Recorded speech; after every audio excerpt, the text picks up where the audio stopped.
हर हर महादेव. आपल्याला माहिती आहे का, आपण नेहमी महादेवाच्या मंदिरात दर्शनाला जातो. महादेवाच्या मंदिराच्या बाहेर हे नंदीची मूर्ती स्थापन केलेली असते. नंदी हे महादेवाचे वाहन केव्हापासून पडले, चला तर आपण आज जाणून घेऊया. नंदी हा ऋषी शिलाद यांचा पुत्र होता.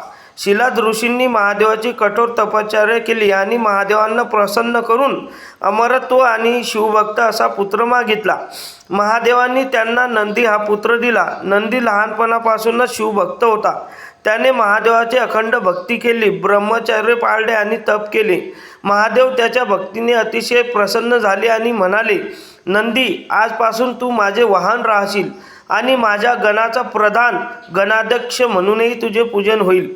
त्यानंतरपासून नंदी नेहमी महादेवाच्या पुढे मंदिरात असतो आणि भक्त नंदीच्या कानात आपली प्रार्थना सांगतात. कारण असे मानले जाते की नंदी ती प्रार्थना थेट महादेवापर्यंत पोहोचवतो. हर हर महादेव.